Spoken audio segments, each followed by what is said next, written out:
Bueno, de una vez quiero agradecer a todas las personas que se están conectando a esta hora con nosotros y darle la bienvenida al CICLA, al Seminario Interdisciplinar Crítico Latinoamericano, que es la primera actividad de esta índole que organizan los estudiantes de posgrado de la Universidad Católica a través de la institución que los representa, que es CADEPUC.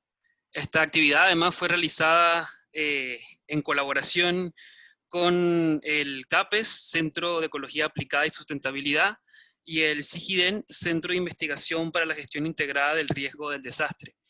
Y fue auspiciada por la Escuela de Graduados de la Vicerrectoría de Investigación de la Universidad Católica, el Instituto de Historia, el Instituto de Geografía, Instituto de Sociología y la Facultad de Ciencias Biológicas de la Universidad Católica. Bueno, lo que nos convoca a esta hora, en este espacio, es la mesa de modelos de desarrollo. Y bueno, la idea es tener un diálogo interdisciplinar que nos permita un poco romper los moldes de las disciplinas, ¿no?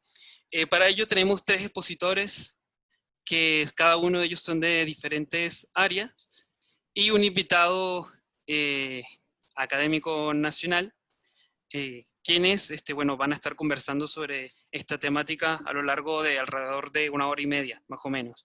La dinámica que vamos a seguir es, inicialmente, cada uno de los expositores va a tener un plazo de alrededor de 7 minutos para presentar las ponencias que han preparado, y seguidamente vamos a dar inicio a un conversatorio con algunas preguntas que hemos preparado, y también con preguntas del público.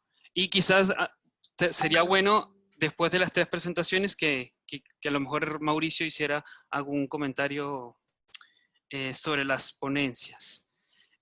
Para presentarlas brevemente, nuestros expositores son Gabriela Cabaña. Ella es socióloga por la Pontificia Universidad Católica de Chile, tiene un magíster en antropología social y es estudiante del doctorado en antropología en la London School of Economic and Political Science, perdonen mi inglés, y pertenece a la organización de Centros de Análisis Socioambiental CASA. Está también Camila Cifuentes, que es bióloga ambiental de la Universidad de Chile, magíster en ciencias biológicas de esa misma casa de estudios, y actualmente está cursando un doctorado en ecología y evolución en la Universidad Austral. Y actualmente pertenece al Movimiento de Defensa del Agua, la Tierra y la Protección del Medio Ambiente de Modatima. También está Jorge Gallardo, quien es candidato a doctor en Sociología por la Pontificia Universidad Católica de Chile, terapeuta ocupacional, especialista en estudios sociales de la ciencia y la tecnología, salud mental e interculturalidad. Y finalmente Mauricio Lima, que es doctor en Ciencias Biológicas y académico del Departamento de Ecología de esta casa de estudio, además de investigador principal del Centro de Ecología Aplicada y Sustentabilidad CAPES, en la línea Dinámica Poblacional, Cambio Global y Sustentabilidad. Entonces, sin más preámbulos, yo creo que podemos iniciar con las presentaciones. Podemos empezar con Gabriela. Su presentación lleva por título Romper los muros de los modelos, la urgencia de un holismo situado en la investigación. Ok, gracias Manuel. Comienzo entonces a presentar, bueno, que no va a ser tanto una presentación, porque yo creo que el objetivo de este seminario es más bien generar una conversación, y lo que yo traigo es más que nada una reflexión respecto a cómo hacemos investigación y cómo conectamos nuestra investigación con la forma en que se hace políticas públicas, y cómo podemos quizás transformar eso, las limitaciones que yo he encontrado en mi propia práctica, cómo las podemos transformar en general en la práctica de las ciencias sociales, en mi caso en particular. Entonces, como decía, me voy a centrar en estas 2 ideas de tener una perspectiva holística y situada, que son 2 características de la metodología etnográfica, que es la que yo estoy ocupando ahora en mi trabajo de campo de mi tesis doctoral, que estoy haciendo sobre transiciones energéticas en Chiloé, que es el lugar en el que estoy viviendo, que no estoy ahora, pero en el que he desarrollado mi trabajo de campo. Y creo que esta pregunta es sumamente importante, sobre todo en el contexto actual, en el que se ha abierto, una vez más en el proceso constituyente, la posibilidad de reimaginar una sociedad futura distinta. Entonces, lo que yo me he encontrado en mi proceso de formación como investigadora es que existe una forma canónica de investigación, que es la que informa las políticas públicas y las tomas de decisiones, que reproduce puntos ciegos y bloqueos epistemológicos que nos han impedido hasta ahora comprender la gravedad de nuestra crisis civilizatoria. Y esto, sostengo yo, se debe principalmente a que hemos, a través de la política, compartimentalizado tanto la conceptualización de los problemas como las posibles soluciones, lo que nos impide cuestionar o siquiera ver los mecanismos más profundos que nos han hecho llegar a la actual crisis social y ambiental que tenemos, que es sencillamente insostenible y que ya sabemos, tenemos toda la evidencia de que nos está llevando a un precipicio bien grave. Entonces, nuestra forma de operacionalizar y focalizar los esfuerzos de política nos han cerrado a cambiar ciertos principios fundantes que son los que están modelando nuestra vida y nuestra sociedad. Entonces, creo que una forma de salir de esta mirada como de visión de túnel que tienen muchas veces cómo planteamos las preguntas de investigación a la hora de pensar y diseñar políticas, un antídoto a esta visión tan angosta es la perspectiva holística y situada del quehacer etnográfico, y que sería bueno que se pudiera ser utilizada por todas las disciplinas. Y eso es porque cuando una persona habita el territorio en el que está investigando, puede darse cuenta verdaderamente de todas las interrelaciones y las distintas dimensiones de la realidad como una riqueza para el análisis, no un obstáculo. Sí, eso yo creo que es muy importante, nos puede dar otra visión desde la cual aparecen quizás conexiones que nunca habíamos pensado que ahí existían. Entonces, esta perspectiva situada nos recuerda que siempre participamos encuerpada y localizadamente en la realidad que estamos investigando, nunca estamos fuera de ella. Y nos impulsa a hacernos cargo de estas dos aristas del encuerpamiento y la localización como medulares en nuestra investigación y en nuestro análisis, y que lo que a la vez nos puede hacer conscientes de nuestros privilegios, y como también muchas veces desde la academia en la que participamos somos cómplices de reproducir ciertas jerarquías epistémicas y políticas sobre los sujetos y sobre los escenarios y posibilidades de transformación. Y acá solo para contar brevemente, por ejemplo, yo observo esto en mi trabajo de campo que estoy analizando, que les contaba, estoy haciendo en Chiloé, en el cual estoy estudiando las distintas dimensiones de esto que se llama transición energética y cómo estamos pensando la idea de una transición energética a una matriz energética limpia, libre de combustibles fósiles, y que muchas veces en las políticas que diseñamos, muchas cosas que se presentan como verde y que se pueden marketear en cierto sentido, pueden sostenerse en un discurso verde, reproducen sin embargo una forma de hacer política pública que viene del paradigma fósil, que viene del paradigma de cómo nos hemos acostumbrado a usar las energías fósiles. Entonces, por ejemplo, se busca mantener una sociedad y una forma de vida que demanda un altísimo flujo material y energético, y esperamos de alguna forma que las renovables se comporten igual a cómo se comportaban estas otras materialidades, o cómo se comportan todavía estas otras materialidades que usamos para la energía. Y al hacer eso, se pasan a llevar principios fundamentales, por ejemplo, de ordenamiento territorial y justicia ambiental. ¿En qué se ve, por ejemplo, eso en Chiloé? Ahora se ha dado luz verde, existen ya varios megaparques eólicos instalados en Chiloé y varios más que están en proyecto, que están o ingresados al sistema de evaluación de impacto ambiental o por ser ingresados, que son proyectos que son sumamente invasivos y que ocupan grandes terrenos de tierra, muchas veces, por ejemplo, en ecosistemas que son muy frágiles, como son las turberas de altura, que son las que almacenan y limpian el agua, y muchas veces esos impactos ecosistémicos que no entran dentro de lo que se entiende explícitamente por política energética, se omiten y se dejan de lado. Y entonces podemos hacer una política que parece de cierta forma verde, pero que está dañando en el fondo el territorio mismo en el que esa política se enacta. Entonces, cuando nos quedamos en este paradigma en el que la política sucede en el vacío, que se diseña pensando en el abstracto, en una idea de un país, sin entender que todos los procesos ocurren en un lugar, Entonces entramos en estas tensiones y en estas contradicciones que la mayoría del tiempo es mucho más fácil ignorar, porque nos abren preguntas difíciles, ¿verdad? Porque obviamente existe un consenso general, por ejemplo, en que las energías renovables son buenas, en que tenemos que dejar atrás combustibles como el petróleo, como el carbón, pero existe mucho menos disponibilidad a preguntarse, por ejemplo, por qué tenemos que pretender reemplazar toda la energía que consumimos ahora, que es muchísima, con la energía renovable. Como por qué eso es un fin deseable como sociedad. ¿Por qué no podemos quizás pensar en reorganizar la vida de forma que demandemos mucha menos energía y mucho menos materialidad en general? Lo cual nos ayudaría a respetar estos principios de democracia, estos principios de ordenamiento territorial y también de autonomía territorial, y dejar de reproducir estas lógicas que son extractivas. Entonces, creo que en este momento de reflexión al que nos invita este seminario crítico, puede beneficiarse de esta mirada holística de la investigación situada, en la cual podamos ver esos puntos ciegos de la política y siempre entender que todo pasa en un lugar, que todo le pasa a una comunidad, y que nosotras y nosotros como investigadores e investigadoras tenemos también una posición en cómo van circulando esas realidades y esas políticas. Entonces, y volviendo al tema de la descarbonización, que es lo que a mí me interesa, tenemos que estar constantemente prestando atención a estos elementos que son morales, históricos, éticos y de biodiversidad, que se enlazan y se experimentan de manera particular en distintos territorios. Creo que lo voy a dejar hasta ahí para dejarlo breve. Gracias. Dale, gracias, Gabriela. También quiero recordarle al público que pueden ir dejando sus preguntas en el chat, sobre todo para el conversatorio que vamos a iniciar posterior a las presentaciones. Sin más, los dejo con Camila Cifuentes. Su ponencia es Redefiniciones del modelo de desarrollo, la superación de la fractura metabólica.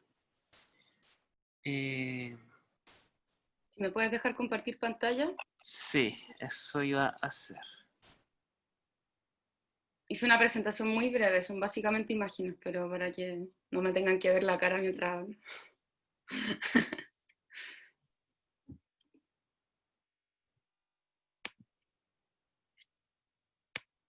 Ahí debería dejarte, puedes probar. Sí.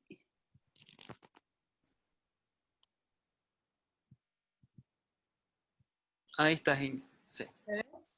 Sí, perfecto.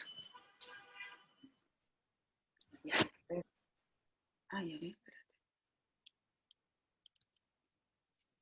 Oh, qué raro.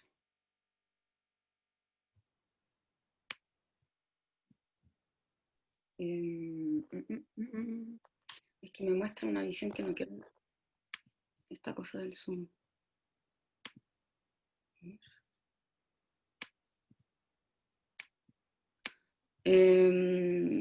Lo voy a dejar así, no en modo presentación, porque me muestra algo en mi pantalla que no quiero verla. Ya. Bueno, hola a todas y todos, y Gaby, muchas gracias por tu presentación. Me dio como justo el pase gol, o ojalá que gol, o por lo menos para penal. Mi presentación, claro, el título ya se los dijo Manuel, y bueno, y con esta cita que parto no pretendo espantarlos en realidad. Tampoco voy a hablar de marxismo, sino que solamente es una cita de Marx que me llamó mucho la atención. Yo soy ecóloga, o estoy en proceso de transformarme en ecóloga, y trabajo en ecología de suelo específicamente. Entonces cuando la leí me hizo mucho sentido, porque es algo que yo también estoy estudiando. Y dice que todo el progreso en la agricultura capitalista es un progreso en el arte no solo de robar al trabajador, sino también de robar al suelo. La producción capitalista, entonces, solo desarrolla las técnicas y el grado de combinación del proceso social de producción, socavando simultáneamente las fuentes originales de toda riqueza, el suelo y el trabajador. Yo pondría también la trabajadora, pero se entiende. ¿Por qué me llama tanto la atención esta cita de El Capital de Marx? Es porque ya en esos años Marx se está dando cuenta que existe una disrupción de los ciclos ecológicos, aunque no lo nombra de esa manera, pero que efectivamente hoy en día ya lo estamos viendo. tiene que ver con el quiebre de los ciclos naturales, de los ciclos que nosotros llamamos biogeoquímicos, del ciclo del agua, también de los ciclos de la energía, por ejemplo, como acaba de presentar muy bien Gabriela. Todos estos fenómenos que hoy en día ya nos tienen hasta el cuello, ¿verdad? O sea, es imposible abstraerse de la crisis ecológica que estamos viviendo. Tiene que ver, a mi juicio, y no solamente a mi juicio, sino que ya es bastante idea común y generalizada de que es el sistema capitalista, es la explotación desmesurada y sin límite de la naturaleza la que nos tiene en este estado. Y que incluso hoy en día hay autores que ya comienzan a llamar a esta nueva era el antropoceno. Paul Crutzen, que es un investigador, el año 2000 acuñó este término, él es geólogo si no me equivoco, de antropoceno como una nueva era humana, ¿verdad? Y de hecho él como geólogo distingue como tres evidencias principales con las cuales argumenta este nuevo inicio de una era. Y tiene que ver con, por un lado, la alteración significativa de los ciclos biogeoquímicos, es decir, los ciclos de nutrientes como el carbono, el nitrógeno, el fósforo, que son elementos y nutrientes fundamentales para la vida. Por otro lado, la modificación de los ciclos del agua terrestre, con la transformación de los cursos de los ríos, eliminación de la masa arbórea, que es la que permite la captación de CO2, pero además también del agua y del flujo del agua entre la atmósfera y la tierra, y la alteración de los flujos de evapotranspiración de las plantas desde la tierra hacia la atmósfera, ¿verdad? Y por último, el desencadenamiento de uno de los mayores eventos de extinción de biodiversidad en la historia del planeta. Con estos tres argumentos, este investigador dice que, y ya es bastante noción común, que estamos en una nueva era, en la era del antropoceno. Pero lo que yo creo es que además este antropoceno está fuertemente marcado por un sistema, ¿verdad? O sea, ya definen que el inicio del antropoceno, hay una discusión, por supuesto, que comienza al inicio de la era industrial. Hay otros que dicen que fue con la invención del plástico y cómo se empieza a depositar el plástico en el suelo, qué sé yo. O sea, son diferentes registros que se van encontrando del antropoceno. El tema es que el antropoceno también está fuertemente marcado porque el antropoceno parte básicamente en el 1800 más o menos, ¿verdad? Con el inicio de la era industrial, pero la humanidad no comienza en esos años, la humanidad ya tiene una larga data, ¿verdad? Entonces lo que yo creo es que este antropoceno es básicamente lo que determina el inicio del capitalismo, y de qué manera el capitalismo ha ido degradando y dejando su huella en el planeta, y una huella que hoy en día nos tiene en una crisis ecológica.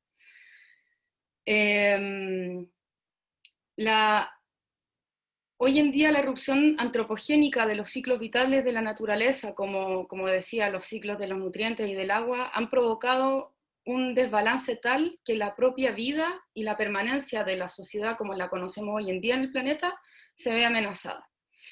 A este fenómeno Marx lo denomina la ruptura metabólica. Él plantea que existe un quiebre en el equilibrio entre la humanidad y los procesos de la naturaleza, mediada por la extracción capitalista de los recursos naturales. Bueno, aquí en esta foto les pongo la clásica imagen de la bahía de Quintero, que ya, bueno, mundialmente famosa como una zona de sacrificio, en la que básicamente se han instalado 13 industrias de un alcance tremendo, muy contaminantes y que tienen a la bahía de Quintero con permanente estado de crisis ambiental. Y en ese sentido, yo creo que el concepto de ruptura es muy interesante y es muy útil para comprender estos fenómenos de cambio global que aquejan al planeta hoy en día. Y en realidad es muy bonito porque habla de que existe un metabolismo planetario, ¿verdad? Un metabolismo que tiene que ver con los ciclos, tiene que ver con cómo se procesa la materia, cómo se procesa la energía. En este sentido, el suelo es un lugar fundamental para el procesamiento de toda esta materia y energía. pero también es un sistema que ha sido altamente degradado por el ser humano y por el capitalismo en específico. Pero bien, ¿cuál es el problema del desarrollo capitalista? Lo que yo creo es que tiene que ver con el crecimiento económico, con la noción de crecimiento económico, o sea, que solamente el desarrollo tiene que ver con un crecimiento económico, y el crecimiento económico es a partir de la acumulación. Bueno, hay un autor que se llama David Harvey que habla de la acumulación por despojo, es decir, si hay algunos que acumulan, tienen la capacidad de acumular bienes o capital, es porque hay otros que están siendo despojados de esos bienes y de ese capital. Para sostener una economía en constante crecimiento se requiere un ingreso ilimitado de materia y energía, los cuales sabemos que en el planeta tienen un límite y que están definidos desde la termodinámica, y que además, y peor aún, su desequilibrio ya nos está generando catástrofes que además no tienen frontera. O sea, si, qué sé yo, si en China están provocando emanaciones gigantes de CO2 a la atmósfera, las consecuencias de eso las vamos a recibir no solamente en China, sino que en Chile, en Venezuela, en, qué sé yo, en Europa, en todo el globo. Entonces este fenómeno ya es un fenómeno al cual tenemos que ponerle coto, pero de manera global, ¿verdad? Y tiene que ver con la redefinición del modelo de desarrollo.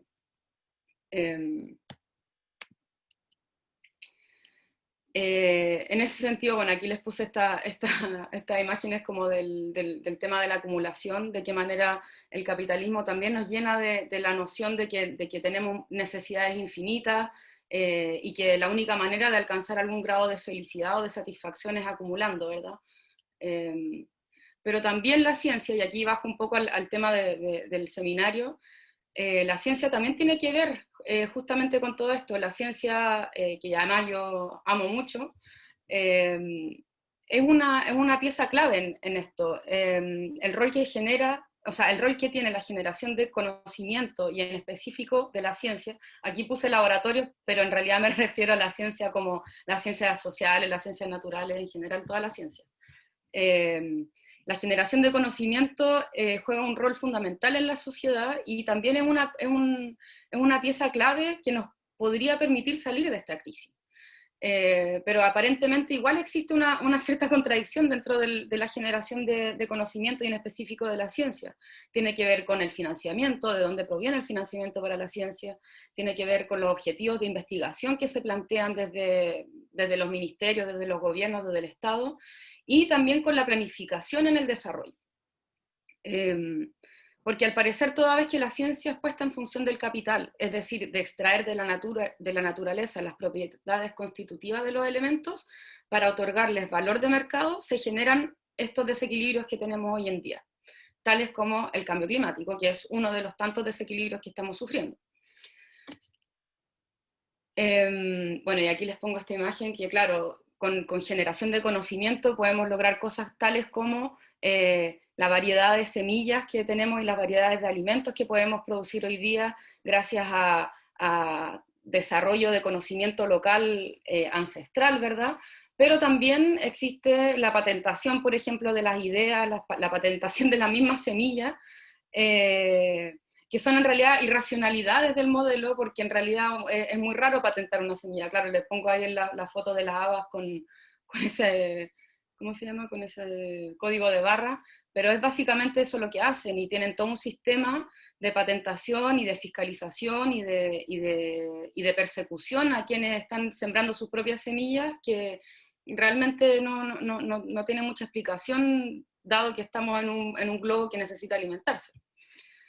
Bueno, y es así como hemos logrado llegar a un nuevo tipo de proletariado, el que se denomina el proletariado ambiental. Esta es una manifestación justamente en la bahía de Quintero. ¿Y quiénes son el proletariado ambiental? El proletariado ambiental son básicamente las personas que habitan en las zonas de sacrificio, no solamente en Quintero y Puchuncaví, en Coronel, en Huasco, en Mejillones, en Tocopilla, solamente para hablar de las 5 peores en Chile, pero esto pasa en todo el mundo.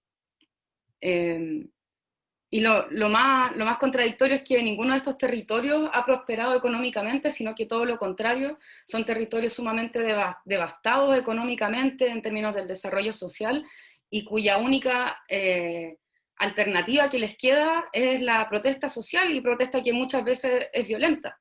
¿Por qué no? Si están defendiendo sus propios medios de vida. Entonces, volviendo a la pregunta central, ¿existe una contradicción entre el desarrollo y el cuidado del medio ambiente?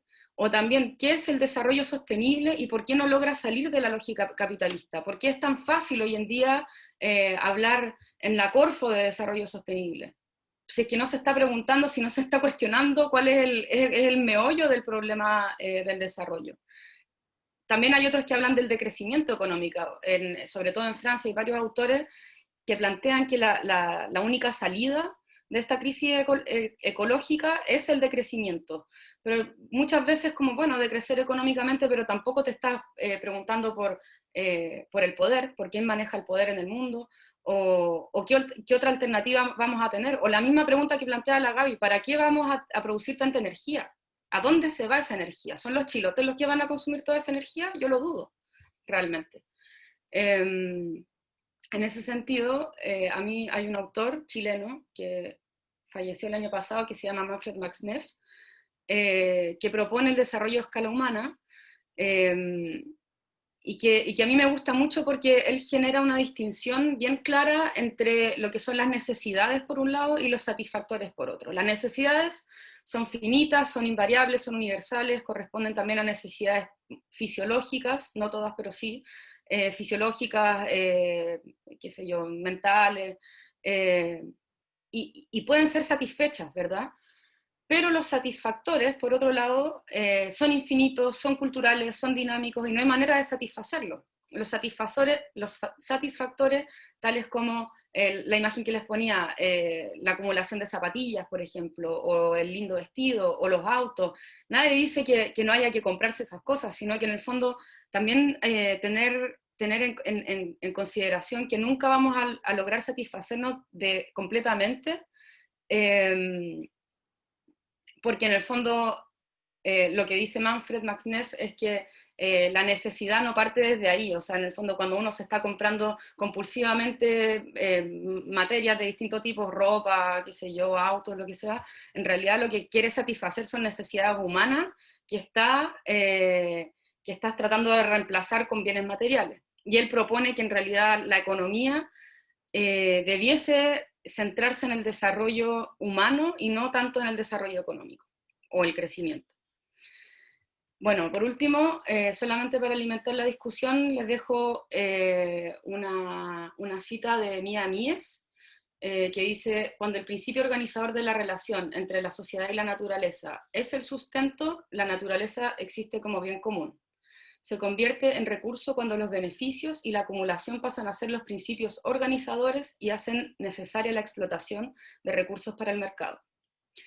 Vandana Shiva y Mia Mies son dos investigadoras ecofeministas, y ellas plantean, claro, estas preguntas en relación al desarrollo, pero además meten muy fuertemente el tema del feminismo y el ecofeminismo como un posible guía de desarrollo para un futuro más próspero. Bueno, finalmente solamente quiero concluir diciendo que es necesario retomar la discusión filosófica de cómo nos insertamos como seres vivos en un planeta con límites materiales, con límites termodinámicos, donde siempre es importante revisar esta dialéctica coevolutiva entre los organismos y el ambiente, de manera de generar un entendimiento muy básico en torno a cualquier actividad que realizamos sobre el planeta, va a tener siempre efectos sobre los ciclos, sobre el agua, sobre la energía, y la existencia de otros organismos también. En ese sentido, la generación de conocimiento y la nueva idea de desarrollo que tenemos que construir tienen que siempre estar mirando estos fenómenos como parte integrada y no como algo de lado que no tenemos que hacernos cargo. Eso, muchas gracias. Gracias, Camila, por la presentación. Sin más, bueno, continuamos con Jorge. Eh, Su presentación lleva por título sobre cómo la pandemia nos recordó lo social, reflexiones sobre nuestras modernas ideas de desarrollo y crecimiento y el agotamiento de nuestra ontología dual. Sí, gracias, Manuel. Voy a necesitar presentar igual. No sé si me Vale, sí, está sí, autorizado para... déjame.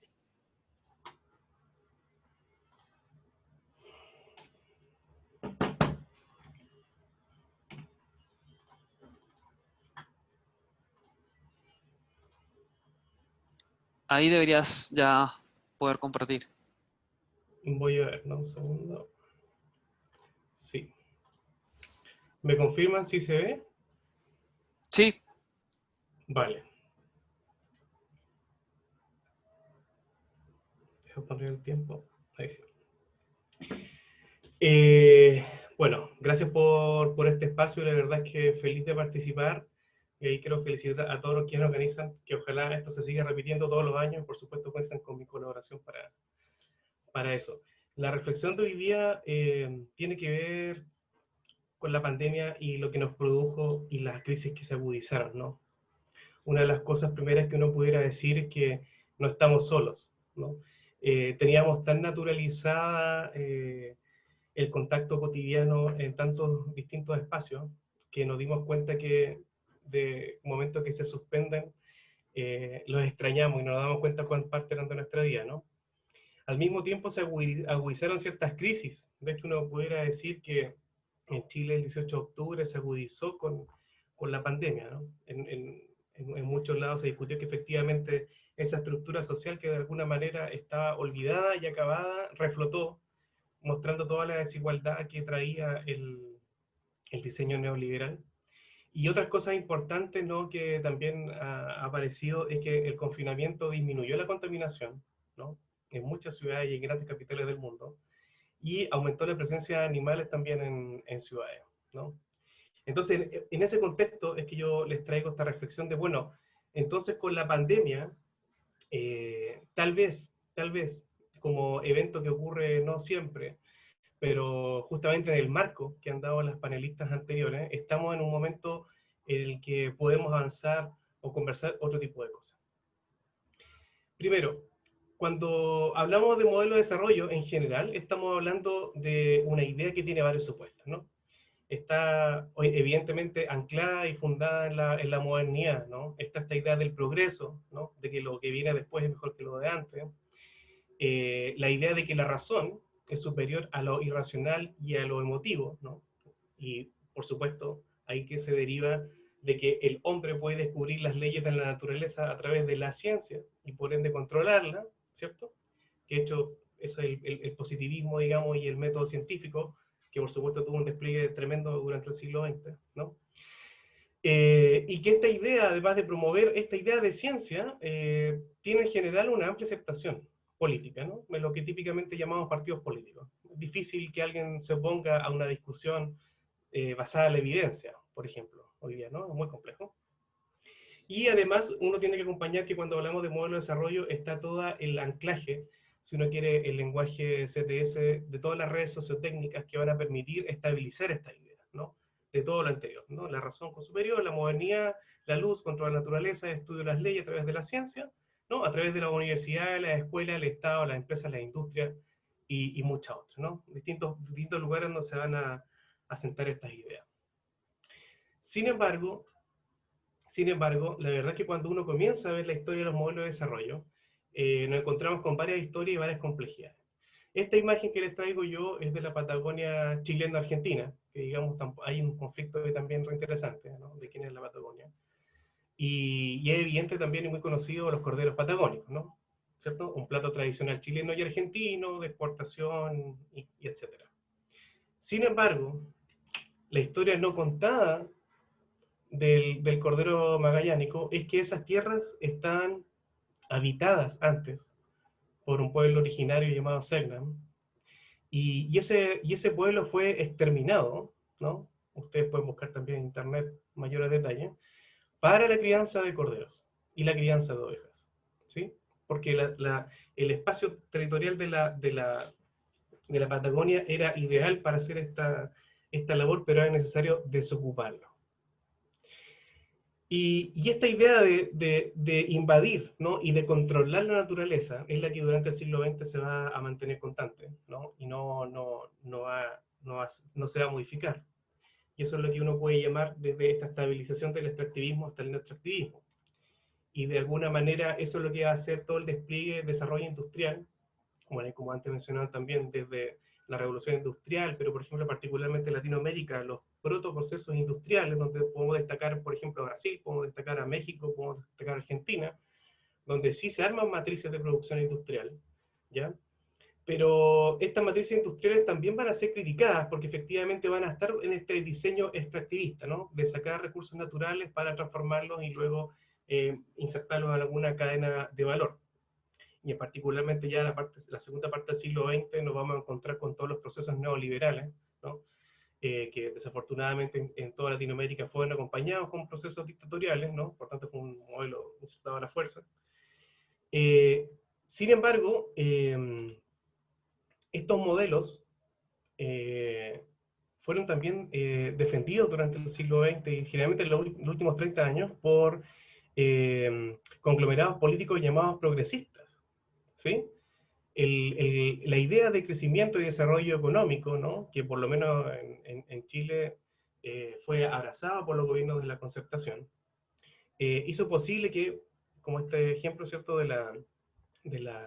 esta industria de Puchuncaví, ¿cierto?, de ventanas y otras más, como la determinada y la llamada zona de sacrificio, fuera aceptable en tanto que era la manera de poder lograr un desarrollo mejor y poder generar algún tipo de distribución de riqueza cualquiera de fuera. Sin embargo, este neoextractivismo no dista de ser lo mismo que el extractivismo planteado a principios del siglo XX en muchas partes del mundo, y también en Latinoamérica, salvo que la distinción era que ahora ya no era impulsado por sectores típicamente capitalistas, sino que por sectores progresistas, ¿no?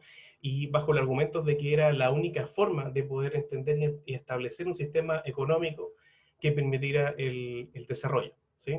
Y todas estas son las iniciativas que se conocen como de capitalismo verde, ¿sí?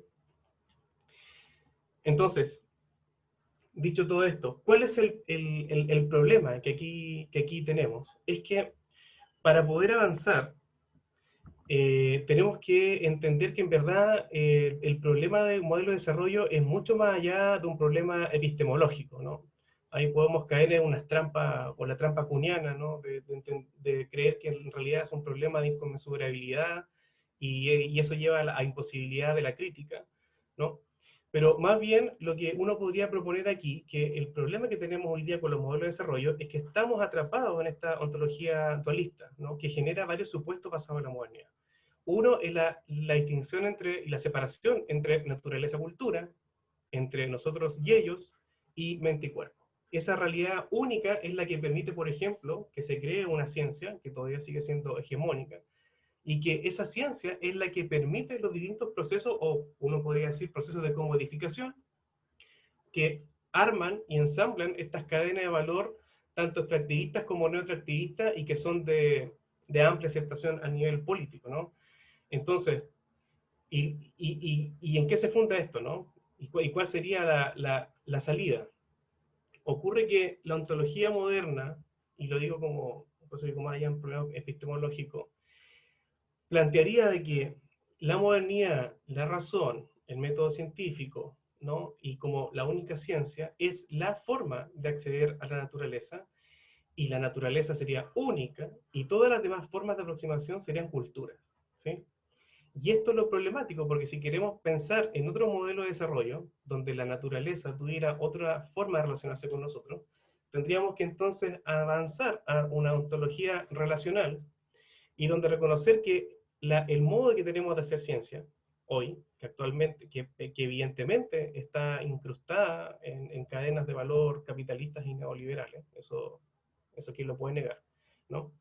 Pero la manera de poder tal vez dialogar con otras formas de entender la naturaleza, de entender, por ejemplo, a Gaia, o a entenderla como una empresa que está flotando sobre el espacio, es aceptar que la ciencia, que la modernidad y nuestra forma moderna occidental de comprender el mundo puede ser una entre muchas más.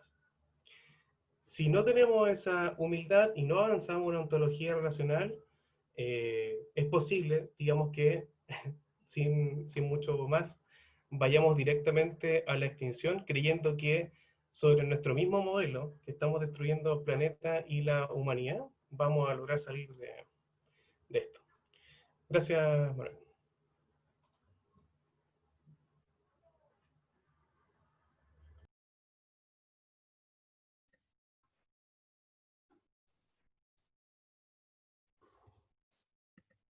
¿Estás con silencio, Manuel? Perdón. Micrófono, Manuel. Gracias, Jorge. Antes de darle paso a Mauricio para comentarios, les recuerdo a todos que pueden dejar sus preguntas a través del chat, ¿no? No sé, Mauricio, si tienes algunos comentarios que hacer respecto a las presentaciones, ¿Sí? preguntas, Sí. sugerencias. Voy a tratar de ser breve y de, primero, agradecerles y felicitar a Gabriela, a Camila y a Jorge por las presentaciones, por la posibilidad de discutir este tema que une e integra un montón no solo de disciplinas, sino de culturas científicas y de conocimiento en un problema común que yo creo que es básicamente no sé si decir la tragedia, pero sí decir que es el problema más fundamental que estamos afrontando como sociedad y como especie en los últimos 8.000, 10.000 años, probablemente. Y eso a veces me parece que a los propios científicos nos cuesta ubicarnos en ese nivel de desafío que estamos enfrentando. Y por lo tanto, acá aparecieron un montón de elementos que están apareciendo cada vez más en la discusión en los modelos de desarrollo, en el modelo de sociedad, en el tipo de relacionamiento, no solo dentro de las sociedades, entre las sociedades, sino también con el sistema natural. Y así como Gabriela tocaba temas como es la relación o la mirada holística para enfrentarse a una serie de problemas que son locales, y dio el ejemplo en Chiloé, las demandas de materia de energía, los compromisos entre la magnitud de generación de energía, a pesar de que estas pueden ser limpias supuestamente, y cómo a pesar de todo es la demanda por energía asociada a un tipo de modelo de desarrollo, siguen generando básicamente los mismos problemas o las mismas cantidad de impacto o magnitud de impacto en los servicios ecosistémicos, que energías que no son limpias. Camila, por ejemplo, tuvo muy buena la cita de Marx, porque tiene que ver no solo con el capitalismo, sino con la forma en la cual desde la revolución industrial, y yo creo que de mucho antes, un poco voy a hacer énfasis en eso, yo creo que, y tiene que ver esto con la dualidad cultura-naturaleza que tocó Jorge, pero Camila hacía referencia a esta causalidad asociada al sistema capitalista, asociada al concepto, a esto de la máquina de producir, de extraer energía y recursos desde los sistemas naturales,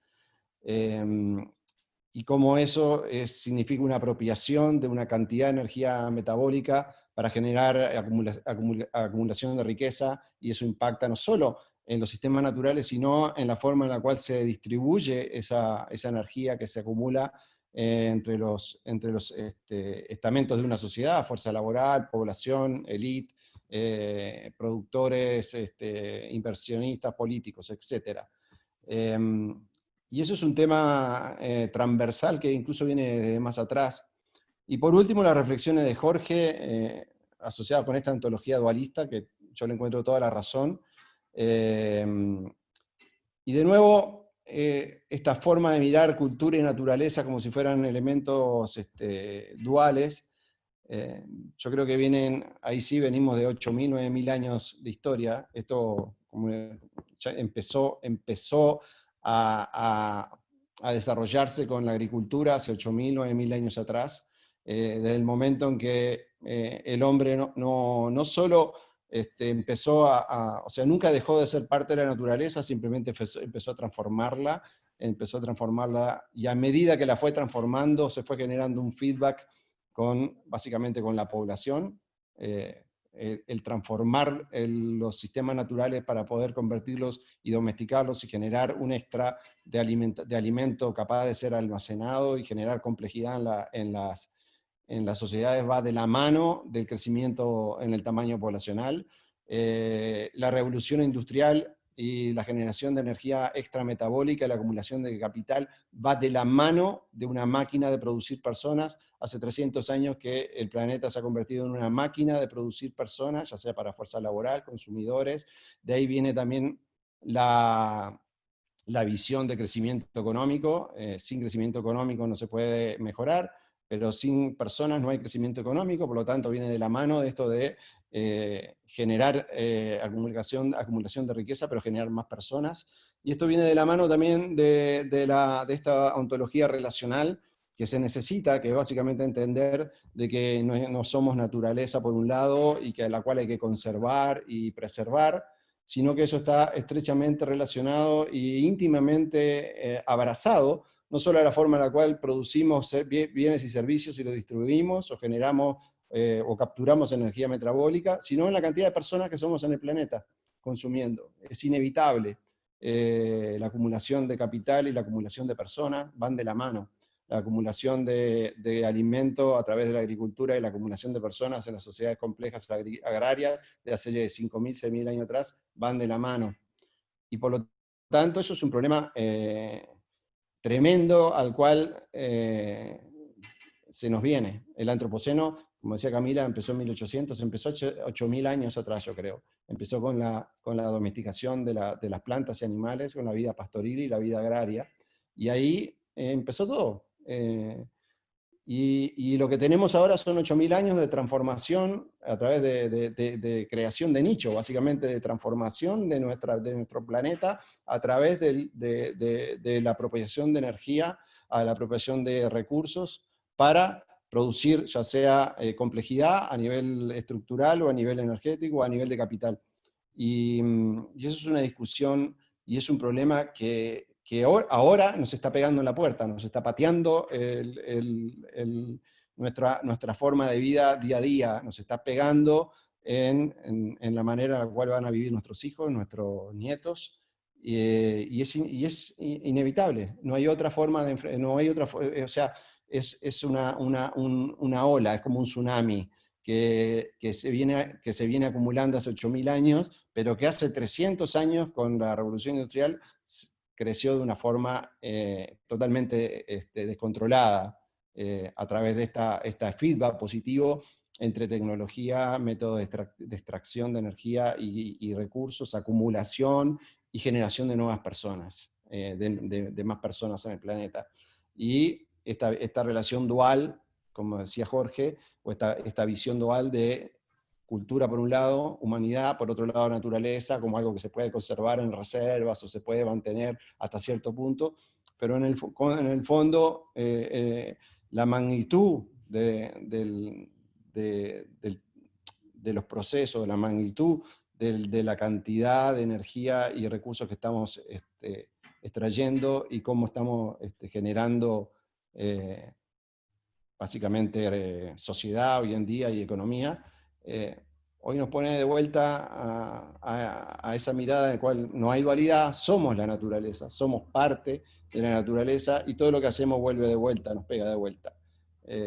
Así que yo les agradezco las presentaciones y yo tengo esa visión quizá un poco más demográfica, pero que va agarrada de la mano de todo el resto. Y no se puede pensar en un cambio, sino también se piensa en un cambio en cómo se habita el planeta, o se deshabita, o se empieza a deshabitar, o se empieza no solo a tratar de que este monstruo de 8.000 billones de personas en el planeta, 8.000 millones de personas en el planeta consumiendo y repartiendo recursos, lo haga de forma más amigable, más justa, pero también quizá no haya forma de hacerlo, se puede hacer de forma más justa, pero quizá la suma sea una suma cero. O sea que en el fondo el impacto total sigue siendo el mismo. Y eso es a mí lo que me parece que también nos desafía como especie hoy en día. Así que dejo eso y los felicito a los tres. Me pasé un muy buen rato escuchándolos y yo creo que están apuntándole y pegándole al problema, al problema, no solo de las próximas generaciones, sino es al problema el cual vamos a enfrentar como especie. Yo no soy lo que digo, el mundo se va a acabar. No, el mundo va a seguir. O sea, existió hace 1.000 millones de años con nosotros y sin nosotros. O sea, el problema no solo es la especie, sino la forma en la cual vamos a vivir, o si queremos pasar por un rato muy malo, muy feo, un rato son varias generaciones que la van a pasar pésimo, pésimo, y ya hay ejemplos, ya muchas sociedades, esto lo hemos estudiado Manu, sabes, en el laboratorio, han colapsado, y los colapsos no son agradables, son periodos de desintegración cultural, social, económica, con cosas que van desde guerra, conflicto, hasta canibalismo. O sea, de eso estamos hablando, o sea, no de una simple crisis económica, de pasar un poco de pobreza. Estamos hablando de cosas mayores. Así que eso. Gracias, Gracias. gracias Mauricio. Sí, yo también creo que no es una visión excluyente, sino complementaria con lo que presentaron los chicos. No sé si tienen alguna reacción o un comentario adicional que hacer sobre lo que decía Mauricio. No sé quién se anima. Gabriela, ¿puede ser? Sí, yo puedo, porque estoy viendo el chat también, Sí. y hay una pregunta que dice a Camila, pero habla de holismo situado, entonces creo que quizás es para mí. Ah, bueno, si quieres la hacemos para todos. Hay Sí, una persona que pregunta, ya que se me fue, ahí pasó muy está, rápido. dice el sí. Pregunta, muy interesante lo del holismo situado. Entiendo que es una manera de aproximarse a los problemas locales, pero ¿cuánto juega y cómo formalizar el saber popular? Sí, me parece una pregunta súper interesante porque creo que acá es súper bueno como que veamos cómo podemos llevar esta reflexión a nuestra propia práctica como investigadoras e investigadores y como qué tipo de forma de entender el conocimiento y hacer investigación creemos que puede servir a salir de estos dualismos que nos atrapan como camisas de fuerza y que son cosas que son bien difíciles de cuestionar y creo, por ejemplo, en esta pregunta sobre los problemas locales, yo creo que precisamente lo que esta idea como de holismo situado plantea es que no hay tal cosa como problemas locales, como no existe como, bueno, esto es un problema específico de algo que está pasando en un territorio. Todas las cosas pasan en un territorio, todas las cosas tienen una localidad. No existen cosas que sucedan en lo global, en el abstracto, como que tenemos esta idea de que existen ciertos espacios que son no marcados, pero realmente todos los territorios tienen sus dinámicas de relación con el medio ambiente, sus dinámicas económicas, sus propios ciclos que tienen que respetarse. Entonces, no sirve mucho intentar separar lo global y lo local de esa forma. Y también con esto de cómo lo del saber, lo de cómo formalizar el saber popular, ahí de nuevo la pregunta es, ¿por qué necesitamos formalizar el saber popular? O sea, como para qué? ¿Cuál es la necesidad a nivel de política de establecer esto en reglas que son rígidas? Cuando gran parte de la sabiduría que tienen las comunidades es que son conocimientos que no pueden ser formalizados, que vienen de la experiencia, que vienen de la transmisión que es a través de la oralidad, que es a través de prácticas que son muy difíciles de convertir en un documento de política, muy difíciles de convertir en indicadores, por ejemplo. Entonces, por ejemplo, en Chiloé, cuando las personas que viven en las orillas de las islas se dan cuenta de que el mar está intoxicado, que el mar está contaminando los seres vivos que están ahí, son por cosas muy sutiles, reconocen el color, reconocen el cambio en la espuma, reconocen el cambio en los olores, que son cosas que son muy complicadas de formalizar. Entonces, ¿por qué no, en vez de pedirles que se adapten a este lenguaje tan obtuso de las políticas, por qué no devolverle a las mismas personas la capacidad de decidir qué es lo que pasa y lo que no pasa en sus territorios? Que hemos delegado esa capacidad de decisión en las personas que tienen la plata, en los inversionistas, en la gente que, por ejemplo, va allá al territorio, invierte y después paga impuestos en Las Condes. Y la gente que vive ahí y que sufre los impactos no tiene cómo hacer valer el hecho de que habitan con sus cuerpos ese territorio, es súper violento. Entonces, veamos cuáles son las necesidades que tenemos para servir a esa necesidad, no a la necesidad de la política. Pongamos la política al servicio de las necesidades de la gente y no al revés. Adelante, Jorge. Gracias. Yo quiero ser un poco más pesimista de lo que acaba de decir Gabriela. Yo creo que la política no está al servicio de la gente, está a servicio de sus propios intereses. Y de hecho, eso es una de las complicaciones. Y yo creo que también hay otro supuesto que uno podría pensar ahí, de que nosotros que estamos en la academia vamos a ayudar a la política. Yo creo que también habría que repensar si efectivamente esa forma, o sea, ese diseño funciona o no, como si nosotros no tuviéramos una complejidad política de qué estamos entendiendo, de cómo es la realidad y de cómo son las cosas. Yo creo que ahí habría que desestabilizar un poco esos supuestos. Creo que por ejemplo, en sociología, esa antigua discusión entre el político y el científico, ¿no? Yo creo que hoy día está bien complicada de sostenerla. O sea, pienso, por ejemplo, tú delante hablaste de enactar, ¿no? Claro, uno puede enactar, ser político y ser científico. El tema es que, por ejemplo, cuando me tocó participar en una investigación sobre Puchuncaví, sobre la historia de su recorrido toxicológico, ¿no? Y es tremendo ver desde los años 80 que hay publicaciones sobre los daños medioambientales a las personas y al territorio, ¿no? por la planta Fundación Ventana.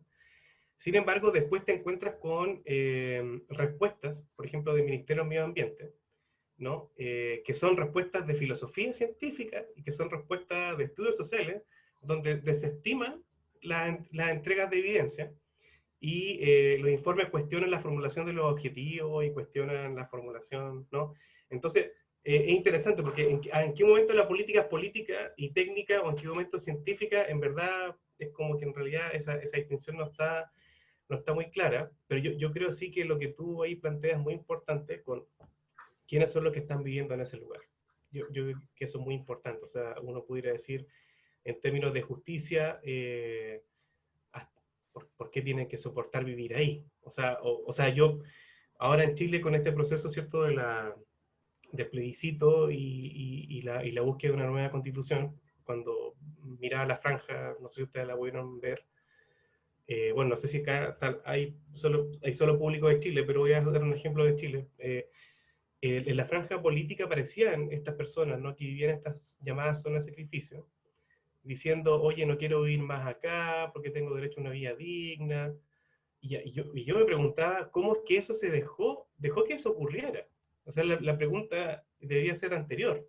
¿Cómo es que encontramos que en ese lugar existiera una zona así y que esté justificado en términos económicos para el desarrollo del país, que en circunstancias como tú bien dices, de hecho también dijo Camila, no es así tampoco. No es que esos lugares están viviendo mejores condiciones, no, tampoco, ¿no? Siguen estando excluidos, siguen estando precarios. Entonces creo que ahí tenemos una discusión política re interesante. Y ahí creo, yo creo que, solo para terminar, creo que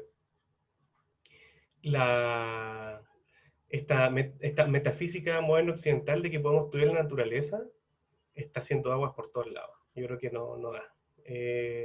Yo creo que ahí tenemos que ser humildes y reconocer que pueden existir otro tipo de sistemas de conocimiento y conversar con esos sistemas de conocimiento no occidentales, no modernos, pero tampoco idealizándolos, sino que somos seres humanos y habitamos en este planeta y estamos sujetos a lo mismo, como dijo Mauricio, tanto lo que enviamos nos llega de vuelta en algún momento, ¿no? De hecho, por ejemplo, en este modelo de desarrollo ahora, nada hace indicar de que vamos a seguir rápido de la pandemia, ni tampoco que en 5 años más va a haber otra. Eso no, al contrario, todo indica que vamos para allá. Entonces, tenemos un problema grave. Yo creo que, y eso yo creo que por lo menos para mí pasa por tener esta humildad de decir, oye, tenemos una idea de cómo creemos que funcionan las cosas, pero tal vez deberíamos reconocer ciertamente que eso tenemos que poner en un diálogo con otras formas, ¿no? Yo creo que eso está... Y el tema es que, incluso ahí quería hacer un comentario a lo que dijo Camila. Si queremos el lenguaje marciano clásico, están las condiciones objetivas para plantear que el capitalismo tiene que desaparecer, ¿no? Porque se está destruyendo el planeta. Y el tema es que, y ahí recojo lo que dijo Mauricio igual, el planeta va a seguir viviendo y probablemente quienes puedan pagar el costo de vida en ese planeta también van a seguir viviendo. ¿Qué va a pasar con los grupos que no puedan sostener esa vida y simplemente mueren? O sea, estamos hablando también de esa complejidad. Eso. No sé si quieres decir algo, Camila. No, estaba leyendo un poco los comentarios, ¿verdad? Que no lo había visto. Sí, o sea, yo creo que, bueno, retomando el tema de la pandemia, para mí la pandemia y todo lo que está pasando, y que la pandemia no es una cosa que como que surgió espontáneamente, o que fue una mala casualidad, o que, claro, o sea, o fue culpa del chino que fue a comer al mercado, que comió un murciélago, que no sé qué, como, o sea, esas cosas no están pasando por casualidad, ya está bastante descrito y ya hay una notable cantidad de artículos científicos publicados sobre la emergencia de la zoonosis, que es básicamente la transmisión de enfermedades desde animales silvestres hacia los humanos y viceversa. Tiene que ver con la destrucción de los ecosistemas y que nos estamos encontrando cada vez más con animales que, como entre comillas, normalmente no nos hubiéramos encontrado, porque esos animales al final se están encontrando con seres humanos porque los seres humanos se están metiendo en sus hábitats. Para mí esa otra, es como otra evidencia más. Bueno, ahora ya empieza a ser miedo tautológico y cada cosa que voy a ver, hasta el papel en el suelo, para mí va a ser parte de la ruptura metabólica, pero realmente sí. O sea, realmente yo creo que esta emergencia de enfermedades, de las pandemias, también tiene que ver con la crisis global del neoliberalismo, como el capitalismo en su fase más última. Yo creo que también hablando un poco del tema de la nueva constitución y que esta crisis que estamos viviendo en Chile no es solamente en Chile, o sea, yo creo que el planeta entero, o bueno, varios lugares del mundo también están con fuertes crisis sociales, muchas de ellas derivadas de las injusticias y las inequidades del capitalismo. Y específicamente en Chile, si ya nos vamos a embarcar en una discusión constitucional, yo creo que el tema del modelo de desarrollo tiene que ser central. Es ahí donde se van a definir todo el futuro de nuestro país, o por lo menos se van a abrir las posibilidades de cambio para el futuro. Y en ese sentido a mí me gusta mucho la discusión que tomó la Gabriela, un poco como preguntarnos el para qué. O sea, aquí yo no creo que tengamos que volver a las cavernas, también hay como una visión como que yo en realidad encuentro que es como que se muerde la cola, porque en realidad, ¿quién va a querer volver a las cavernas? ¿Quién va a querer dejar de usar zapatillas? ¿Quién va a querer, no sé, sí, quieres dejar de usar zapatos? Sería feliz a cazar bisontes. A cazar bisontes, pero no pudú. Aunque durara 5 años de vida, pero con gloria, feliz. Bueno, no, yo no, a mí me gusta mi dieta vegetariana y no quiero en realidad, no quiero dejar de vivir en ciudad tampoco, o quizás sí más adelante, pero a lo que voy es que tenemos que aprender, y también aquí no solamente la ciencia, sino que las distintas formas de conocimiento tienen que aportar en nuevas estrategias de vida para la sociedad humana. Que no involucren necesariamente tener que como retroceder históricamente.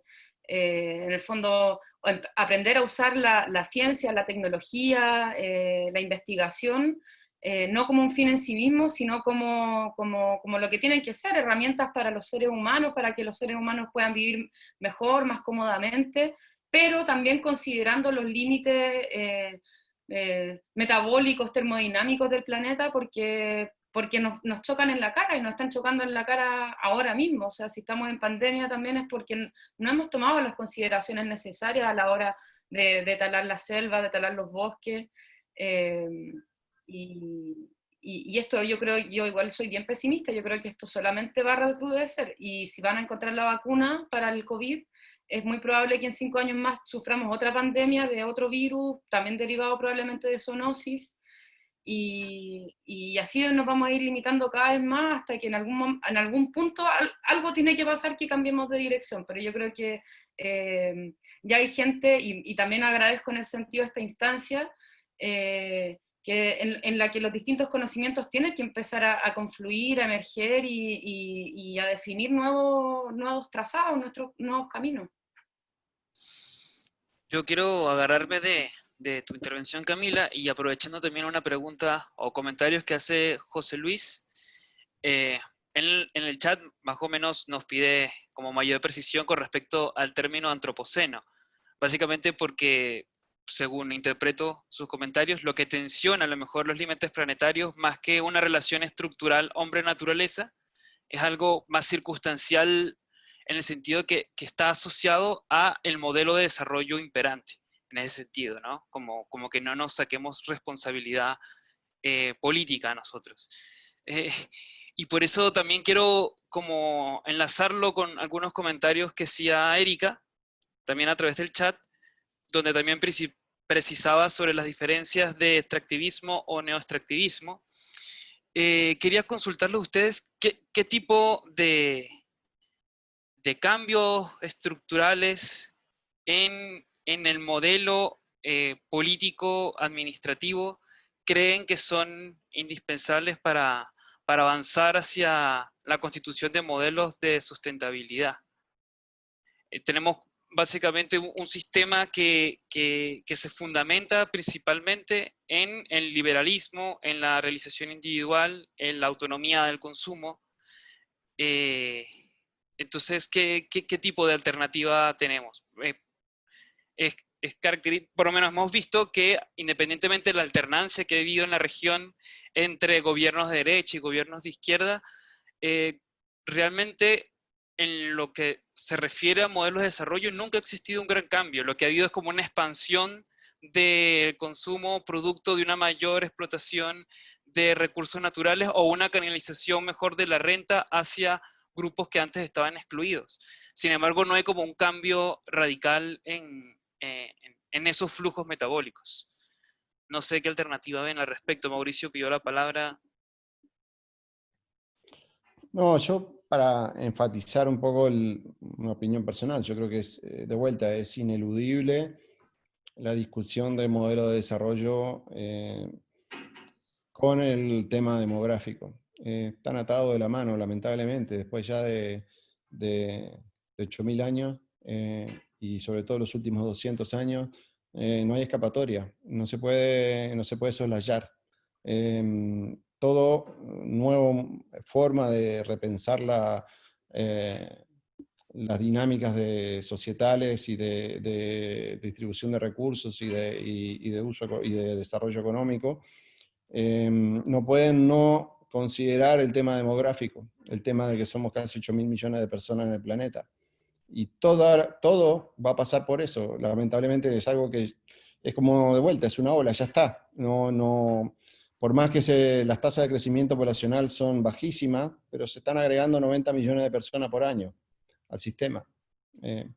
Eso impacta en todo, impacta en todo. Y hoy en día se está viendo más, cada día es más notorio el impacto que tiene en la vida diaria, cosas que en la década del 60 no se veía, en la década del 40 yo veo cómo vivían mis padres, pero ahora ya nos alcanzó, y eso es inevitable, no se puede soslayar. Por lo tanto, las sociedades de acá a 100, 200, 300 años, en el largo plazo, no tienen como no pensar en el tema de en la nueva forma de desarrollo, en la nueva forma de producción de servicios, bienes, de cómo se distribuye, pero también el número de personas que van a estar en el planeta. Para mí es inevitable y tiene que estar ahí en la discusión, lamentablemente. Quizá nos va, y si no, nos va a pegar en la cara. No, no hay otra. No, yo creo que no hay forma de evitarlo. Y yo creo que ese discurso no está lo veo muy poco. No lo veo en las corrientes de discusión actuales. Yo sé que es un tema complicado, obviamente, porque implica incluso la posibilidad de pensar en una depoblación o pensar en una depoblación en un futuro. O sea que debemos ser menos personas en el planeta para poder tener un grado de sustentabilidad y un grado de justicia en la forma en la cual se distribuyen los recursos, no solo entre nosotros, sino también con las otras especies que habitan el planeta y con los procesos que hacen sostenible el planeta. Inevitable, no tengo la respuesta, pero es inevitable. Y eso sí afecta a la libertad individual, sin duda. La libertad, el tema de las libertades individuales en un planeta con 8.000 millones de personas es casi medio obsceno pensar en eso. Puede ser duro o es contra, pero cuando somos tantos, ya pensar en libertades individuales empieza a ser obsceno. Eso. Pidió la palabra Gabriela y después Jorge. Sí, voy a quizás dar una nota, una perspectiva un poquito más optimista a esta pregunta y para eso me voy a poner mi sombrero de antropóloga, porque así a mí me llama la atención esta idea como del antropoceno, como de partida me parece como un concepto muy grandilocuente, pensar que, o sea, como uno ve las eras geológicas que son de millones de años y como pensar que somos una era geológica, a pesar de que no quiero en ningún momento bajarle perfil al tamaño de la catástrofe en la que estamos, o sea, la reconozco totalmente, pero es interesante como que esa sea nuestra referencia, como de que la única forma que tenemos de hacer sentido de este momento es haciendo referencia a la escala geológica. Y leía la otra vez una crítica desde la geología al concepto de antropoceno que decía que somos más parecidos a un evento, en el sentido del registro estratigráfico, que a un periodo. Y lo encontré interesante, quizás podemos ser un evento. Pero creo que no solamente por eso es un extraño el concepto y yo tengo mucha más afinidad con la idea de capitaloceno, por ejemplo, porque es verdad que los seres humanos hemos vivido en el planeta sin destruirlo por cientos de miles de años. O sea, los seres humanos modernos tenemos aproximadamente unos 300.000 años ya de una fisiología más o menos completada. Y bueno, y también pasamos muchos milenios desde que se descubrió o comenzamos a hacer agricultura, en la cual la agricultura no estuvo en oposición a la biodiversidad. Por ejemplo, hay estudios muy bonitos que muestran cómo por muchos miles de años hubo agricultura intensiva en el Amazonas y esto hacía más rico el suelo y de hecho aumentó la biodiversidad del Amazonas gracias a que los seres humanos lo habitábamos y lo cultivábamos. Entonces, no hay una relación de oposición necesariamente. Y cuando vemos la increíble variedad de arreglos sociales que tenemos y económicos como seres humanos, y estaba justo ahora revisando un informe de Oxfam que muestra que, por ejemplo, es el 10% más rico del mundo, es el responsable del 52% de las emisiones de efecto invernadero desde 1990 hasta el 2015. Eso es una brutalidad, es muy poquita gente, la que probablemente nosotras aquí estamos incluidas, las que estamos teniendo un estilo de vida que es absolutamente desquiciado. La gran mayoría de la gente no lo está. Entonces, por eso es que esta idea de horizonte civilizatorio, de dónde nos queremos mover, si nos queremos mover los 8 billones a vivir como ese 10%, es imposible. No es imposible. O sea, no hay arreglo que haya. Por eso yo hablaba de esta idea de cuestionar, por ejemplo, que los niveles que tenemos ahora tengan que tomarse por dados y no podamos rearticular y reorganizar la vida de una forma distinta. Entonces, yo creo que la Tierra sí da para muchas personas, no da para este modelo de este 10% y cómo ha realmente colonizado el espacio vital y el espacio ecológico de todo el resto. Y yo creo que es en esas relaciones de desigualdad y de poder que está la clave para la transformación. Y ahí les puedo dejar aquí el dato en el chat. Hace poco salió un paper de un grupo de economistas ecológicos que hablaba que cómo se puede, reduciendo la cantidad de energía que se ocupa en la actualidad, garantizar un nivel de vida adecuado para todas las personas que somos hoy día en el planeta, incluyendo salud, educación, comida, vivienda.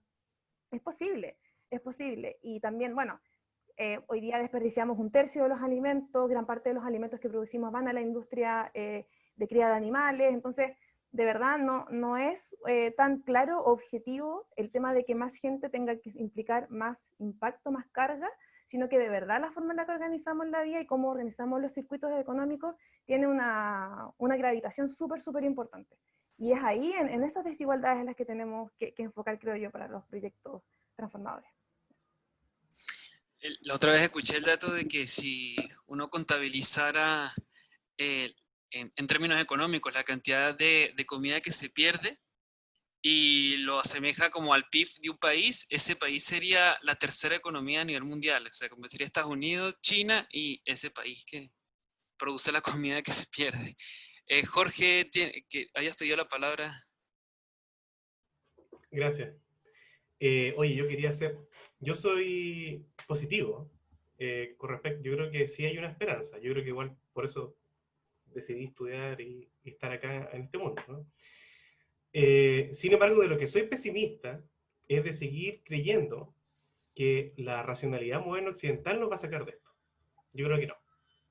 Yo creo que tenemos que quitarnos de la cabeza de que existe una naturaleza, de que existen muchas culturas, y de que la naturaleza la tuvimos a través de la ciencia, y que, por ejemplo, los pueblos ancestrales, que es interesante decir que los pueblos ancestrales son otras personas, nosotros también somos ancestrales, ¿no? O sea, venimos de cuántas generaciones para atrás, ¿no? Y redescubrir en ellos cómo lo hacían para estar en equilibrio. Porque, por ejemplo, cuando tú dices, Gabriela, oye, no era problema, bueno, pero es que, ¿qué idea, qué ontología había atrás? ¿No? ¿Qué cosmovisión tenían de cómo se relacionaban con la naturaleza, cómo la definían, cómo se definía el ser humano ahí dentro también, o en relación, o cómo, ¿no? Insisto, yo lo digo tampoco en el marco de idealizar, porque cuando uno revisa la historia, hay muchas cosas que uno pudiera no pensar de los pueblos ancestrales, pero en calidad de seres humanos, por supuesto, estamos todos habitando en este mundo con distintos intereses. Sin embargo, yo creo que de eso soy pesimista, de que o sea, seguido de la modernidad vamos a solucionar esto. Yo creo que no. Esa es si quieren, mi intuición más profunda es que no, desde ahí no lo vamos a resolver. Tenemos que abrir y con humildad a conversar con otro tipo de sistemas de conocimiento, valorar lo bueno que se ha hecho, reconocer lo malo que se ha hecho, y ver cómo seguimos. Ahora, ciertamente, por ejemplo, un tema también es preocupante lo que plantea Mauricio con el tema de la depoblación. Oye, no sé si es que hay ruido de fondo, no sé si les molesta, me avisan, por favor. Que a propósito de lo que estamos hablando, ¿no? Se acabó la pandemia y se reactivaron todas las construcciones de edificios. El tema creo yo, de la depoblación tiene que ver con la posibilidad de proyectos neomalthusianos, ¿no? Yo casi podría asegurar que hay gente que está muy contenta con que una gran parte de la población mundial en este momento esté sufriendo y pueda extinguirse. Y eso responde a la estructura justamente donde tenemos un pequeño grupo, ¿no? Que tiene la posibilidad de producir, digamos, su propio estilo de vida, definirlo y controlarlo. Entonces, digamos, en términos sociológicos, eso puede suceder, y de hecho uno podría incluso entender el por qué pasó, digamos, hace 4 o 5 años que hubo un ascenso de gobiernos de extrema derecha en los países, ¿no? De alguna manera era algo que venía haciendo agua, y claro, los gobiernos, digamos, de izquierda, entre comillas, no pudieron dar esa respuesta. Entonces la gente esperaba una respuesta categórica, y aparece, digamos, este fenómeno de la extrema derecha para asumir el gobierno y con las consecuencias que tiene, ¿no? Bueno, como aquí, por ejemplo, vamos a hablar de Trump, o incluso si queremos en términos de desarrollo, lo que implica que hoy estamos ¿a qué? ¿A 2 años de que se acabe la hegemonía ya no económica, sino que política de Estados Unidos? O sea, claramente China se subió, digamos, al carro del control mundial, de la economía, y uno pudiera preguntarse, bueno, ¿qué va a significar eso para la ciencia? ¿no? Va a haber un cambio, van a haber nuevas estructuras y nuevas reglas de juego de qué tipo de ciencia hacer y qué no hacer, y cómo entramos con eso, porque, no sé, por ejemplo, Gabriela, tú estás en Chiloé, de hecho yo igual soy del sur de Chile, de Puerto Montt, entonces conozco harto para allá. Es increíble llegar, y a lo mejor aquí Manuel también lo puede confirmar, o Mauricio, que en el pueblito más recóndito hay una tienda china, vendiendo cosas chinas, ¿no? Entonces, ahí hay una muestra, ¿no? De una extensión o de una colonización, de una forma de entender economía y mercado. Y yo creo que en ese sentido no sé qué tan cerca o qué tal lejos estamos. Y lo último, claro, yo creo que ahí, más que el antropoceno, ahí yo me quedo un poco más con la discusión de capitaloceno, que es decir, como seres humanos tenemos la posibilidad de hacer algo distinto, pero el problema es cómo hemos, porque no es simplemente cómo hemos dejado, sino cómo hemos sido parte de la producción de este sistema que estabiliza ciertas cadenas de valores y comodificación, y nos metemos al capitalismo, ¿no? O sea, nos metemos al capitalismo y somos también corresponsables. Yo creo que pasa por ahí un poco. Yo ahí estoy muy de acuerdo con lo que decía Camila esto al principio, de cómo se construyen estas políticas en abstracto y no asumimos que estamos nosotros viendo los problemas de decisiones de generaciones anteriores, o nosotros estamos en posiciones de decisión donde podemos tomar cierta línea o cierta otra. Yo creo que estamos en un tiempo en que tenemos que empezar a tomar esas decisiones, ¿no? Y lo otro, finalmente, perdonen la extensión, yo creo que a propósito de la pandemia, yo, como trabajo con temas de salud mental, me tocó acompañar a algunos conversatorios de estos temas, y mucha de lo que uno pudiera llamar angustia era porque efectivamente nos dimos cuenta que estábamos siempre conectados con otros.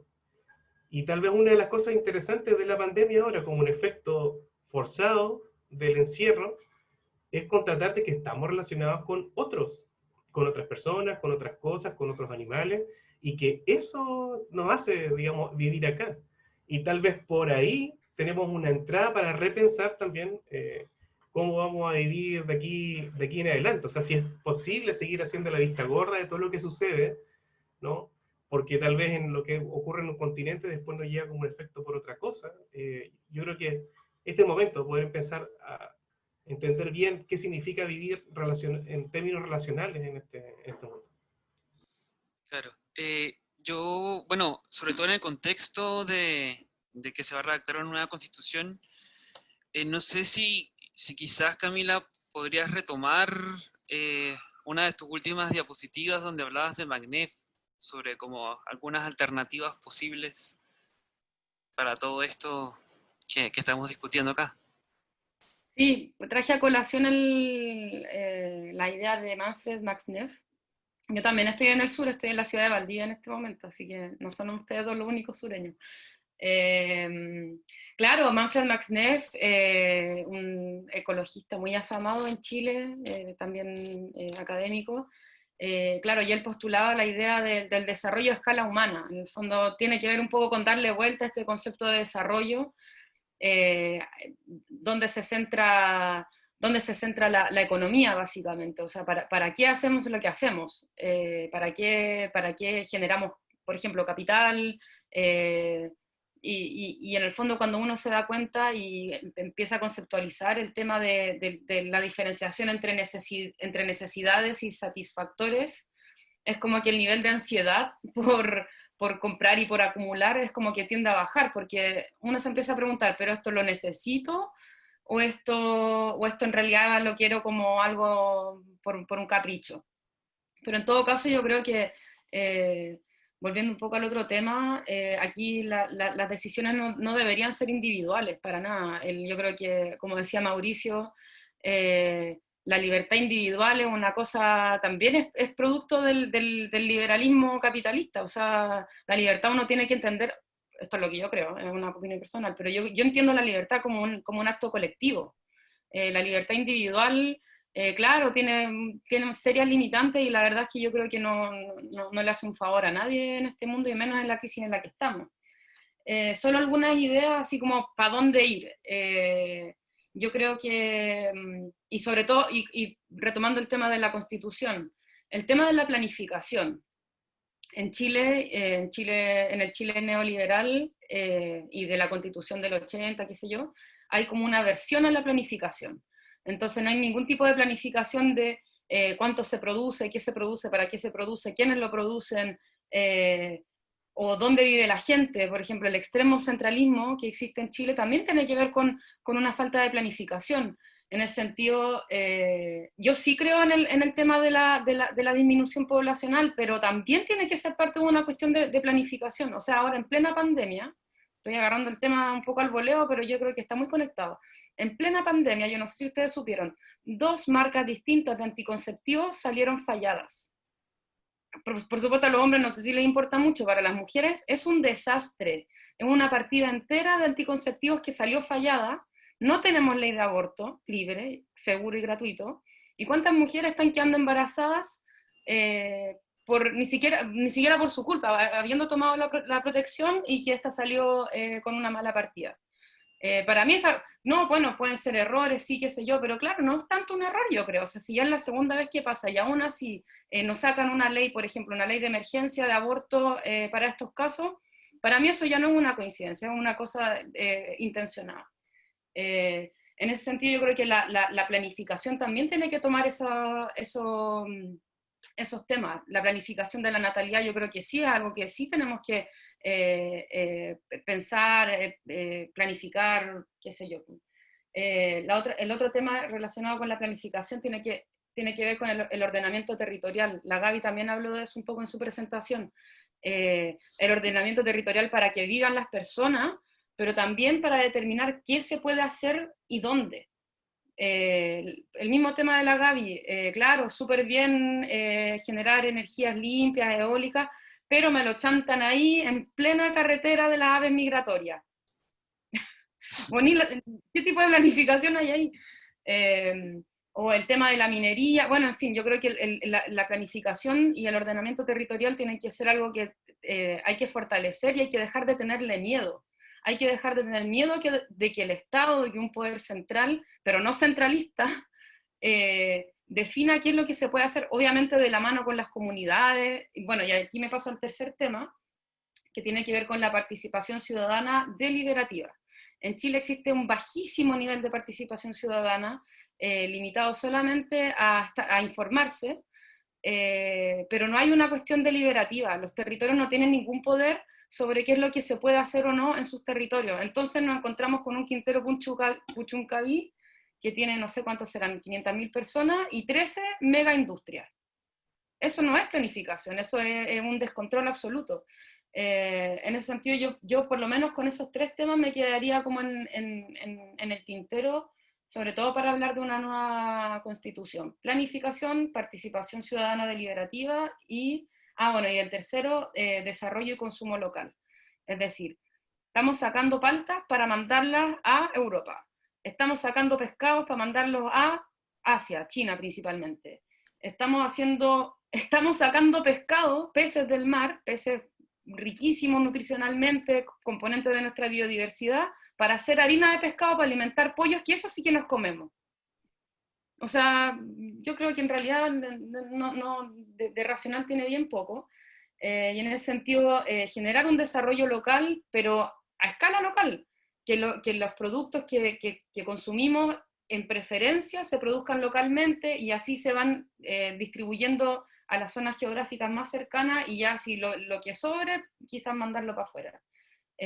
Incentivar el consumo local es algo que, y no solamente de materias, por ejemplo en Brasil en los años 80 o en los 90, impulsaron el tema del 20% de música brasileña, de música nacional radial. Es una medida súper simple que tiró para arriba toda la industria cultural.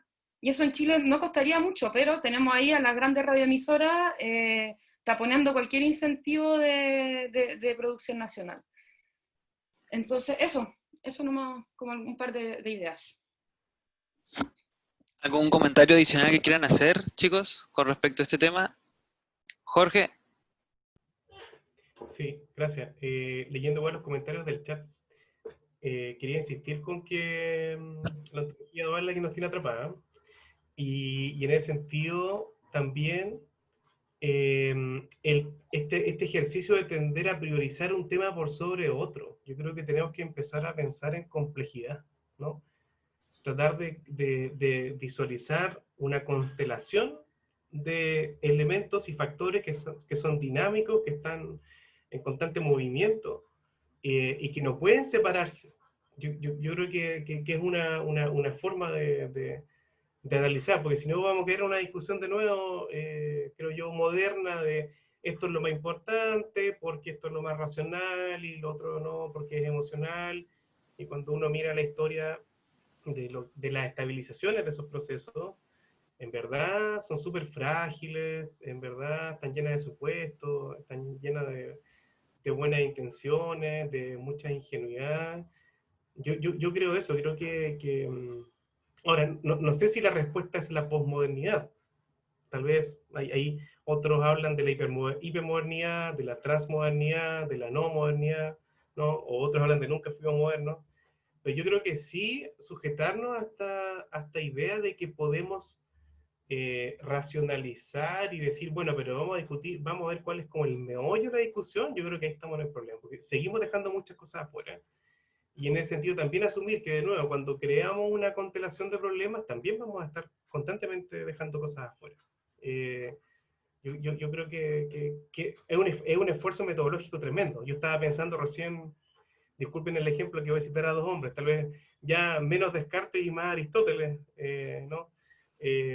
Abandonar un poco esta idea de las matemáticas y el método universal y avanzar a como, no, a movilizar los métodos hacia la complejidad de los fenómenos.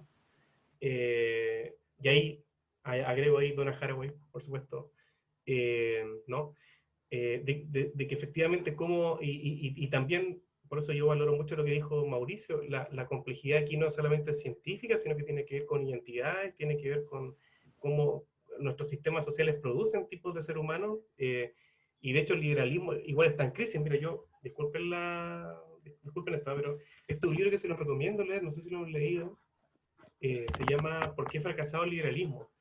Es un ensayo de un cientista político norteamericano, ¿ya? Es un libro del año 2014, y él ya planteaba en ese tiempo de cómo el liberalismo estaba haciendo agua en Estados Unidos, porque se le prometió libertad y diversidad a la gente, ¿no? Pero después la gente se dio cuenta que esa libertad y esa diversidad era lo mismo para todos, y para acceder a eso tenías que tener cierto nivel de ingreso y cumplir con ciertos requisitos. Entonces al final nunca hubo libertad, ¿no? Fue una libertad en un cierto marco, y eso explotó porque evidentemente no podían haber Starbucks en todo el mundo ni en todas las cuadras, por decir algo, ¿no? Y es interesante como analizar esa crisis. Yo creo que por eso hay que tratar de ver en la complejidad. Yo creo que la modernidad nos hizo mucho daño de tender a purificar los fenómenos. Tal vez que tenemos que hacer el esfuerzo, ya que estamos tan hiperespecializadas, tanta gente, tantas cosas, de conversar todo sobre un fenómeno y tratar de aportar y ver las distintas dimensiones. Gracias. Una pregunta que les quería hacer, pensando sobre todo en cuál es el rol que creen ustedes deberían jugar los académicos en esta discusión. Sabemos que el actual modelo neoliberal no ocurre en un vacío institucional, sino que al contrario, hay como una institucionalidad que lo reproduce y lo sostiene. Por lo tanto, les pregunto, ¿cuál debería ser el papel que nosotros jugáramos? ¿Seguir a lo mejor haciendo investigaciones, hacer docencia, escribir artículos para publicar, o quizás tal vez entrar más de lleno en lo que es una disputa política para hacer los cambios necesarios? Manu, ¿Sí? tengo una reflexión sencilla al respecto, que tiene que ver con el rol de los académicos. Yo no soy muy partidario de que los académicos tengamos algún rol en particular muy diferente al de cualquier otra persona de la sociedad. Me parece simplemente que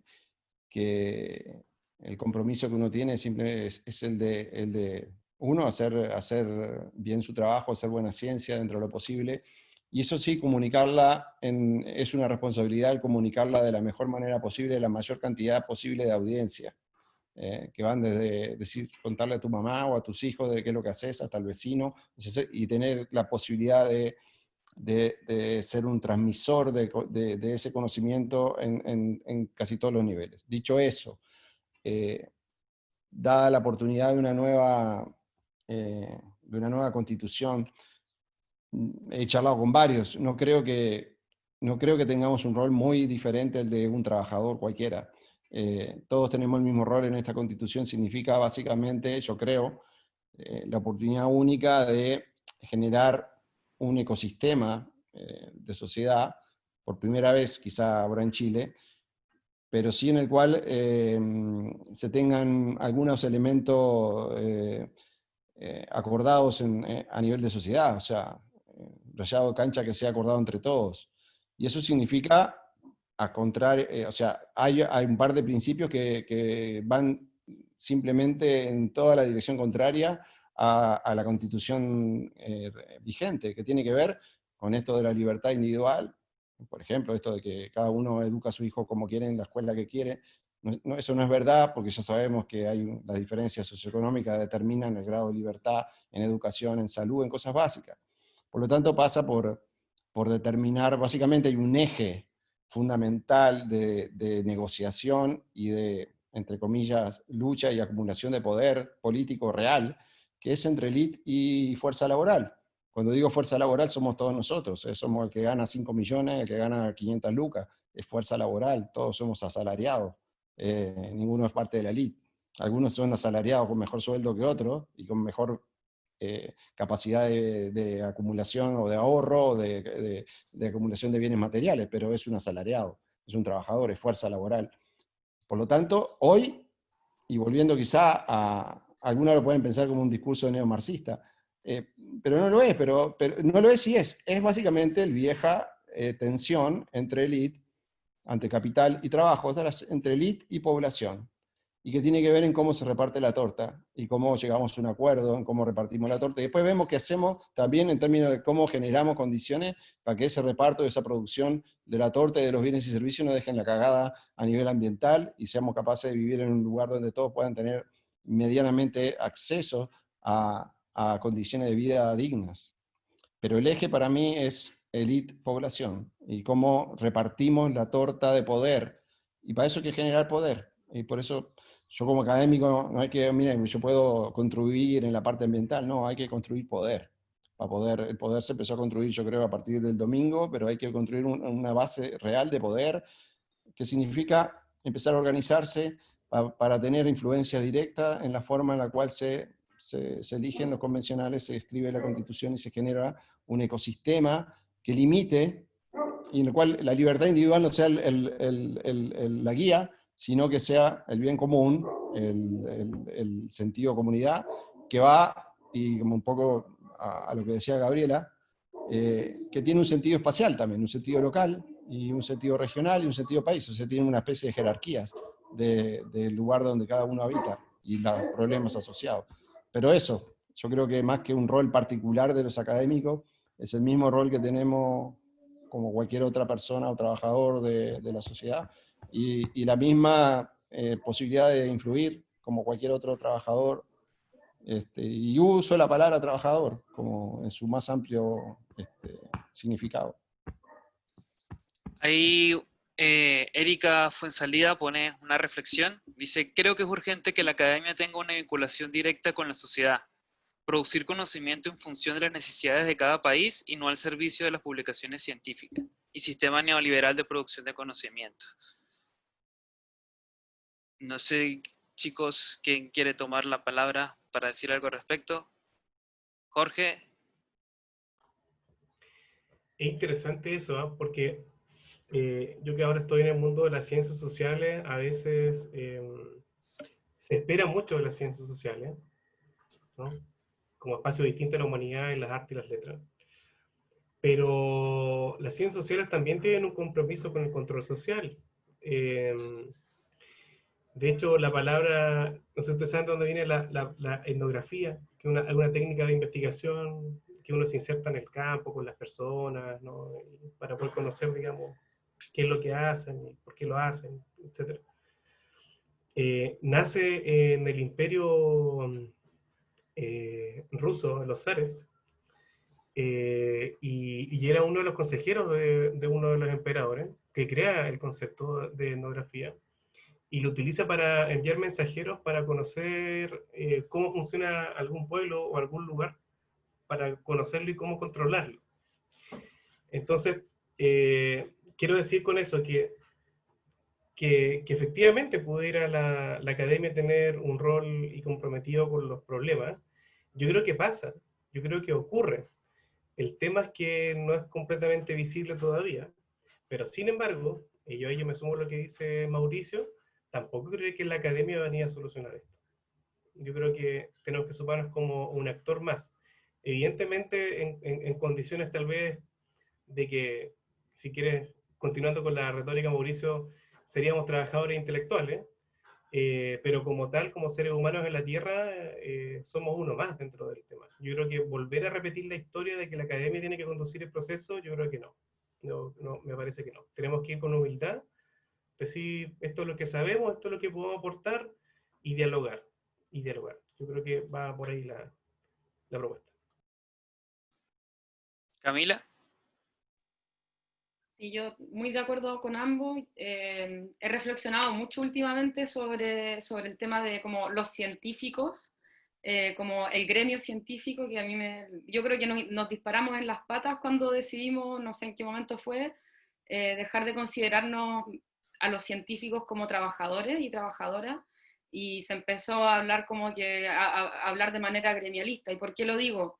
Hoy en día los trabajadores y trabajadoras de la ciencia en Chile estamos altamente precarizados, no más que tantos otros áreas que también los trabajadores y trabajadoras están precarizadas, pero como por esta visión de que no, que la élite científica, y en realidad estamos todos trabajando casi que en negro hasta que, no sé, hasta que por fin alguien tiene algún contrato sólido con alguna universidad que no son los más, o en alguna empresa que es peor. En ese sentido yo creo que recojo mucho lo que mencionaba Mauricio.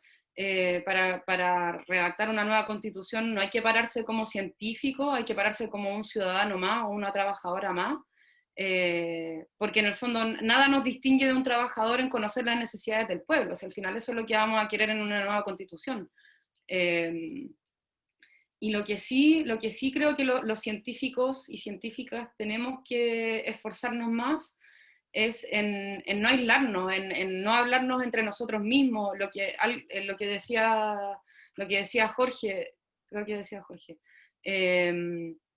esta obsesión por y que no es una obsesión así nomás, no es porque a alguien se le ocurrió, es porque todo el sistema está hecho para que al final el que más publique es el más exitoso, y mientras más ISIS tengas en tu currículum, lo estás haciendo mejor, independiente de que no mováis una pata por el futuro de Chile, ni por tus estudiantes, ni por... O sea, aquí el éxito de un académico se mide única y exclusivamente por las publicaciones ISIS que tiene, y eso es no solamente sumamente estresante, sino que además es súper fome y no tiene mucho sentido en realidad, no deja poco en el país, a pesar de que en Chile se hace muy buena ciencia y de excelente nivel. En ese sentido, yo creo que la llamada como a los científicos y científicas es un poco como acercarse más a la ciudadanía, a explicar más el conocimiento que se está generando, a ponerlo más a disposición, y no tener miedo en autodenominarse trabajador y trabajadora, porque al final eso es lo que somos trabajadores de la ciencia, ni más ni menos. Y bien marxista. Gabriela, no sé si quieres hacer algún comentario. O sea, es que en verdad siento que ya está como todo dicho. Estoy muy de acuerdo con lo que dicen acá mi compañera y los otros compañeros. Y creo que las otras, como el aporte o el rol, o quizás la deuda directamente que tenemos como continuadores de una tradición y una forma de hacer ciencia, es lo que dije al principio. O sea, yo creo que tenemos también como la responsabilidad de apuntar a estas miopías. Yo creo que eso es importante, como cuando nos demos cuenta que hay algo en la forma de hacer política y hacer políticas que nos hemos encontrado en nuestra investigación, como decirlo. No simplemente traducir y ajustar todo al lenguaje de lo que ya existe, sino que apuntar a aquello que está impidiendo que otras posibilidades emerjan. Y yo creo que ese trabajo, como decir, oye, mira, me doy cuenta que esta forma de entender y restringir los problemas hace ruido y hace daño y es violento. Y como desenredar un poco ese hilo creo que puede ser súper útil, como para poner nuestra experiencia también al servicio de la vivencia más práctica de las políticas que nos encontramos. Pero sí, bueno, ahí estaremos en el proceso constituyente debatiendo y construyendo como todas y todos. Ya estamos sobre la hora, entonces no sé si a lo mejor quieren hacer una breve reflexión final a modo de cierre. Quizás podemos empezar por Mauricio, si quieres decir unas palabras ya para cerrar. No mucho, simplemente agradecerles a todos y se vienen tiempos complicados y entretenidos también. Hay épocas de cambios transicionales. Los que trabajamos en biología, ecología, nos interesan a veces estos cambios abruptos, cambios de sistemas, de regímenes, especiaciones, tiempos de actividades aceleradas, un montón de procesos que se desencadenan de golpe. Yo creo que estamos empezando en un momento así, a nivel nacional, pero también a nivel global. Y eso hace un escenario complejo, desafiante, pero también con un montón de oportunidades para entender procesos que antes no podíamos entender, y sobre todo la conversación a nivel de diferentes áreas de conocimiento, para tener miradas múltiples a problemas y procesos que son complicados y que yo creo que se vienen cada día con más fuerza, y hay que estar preparado.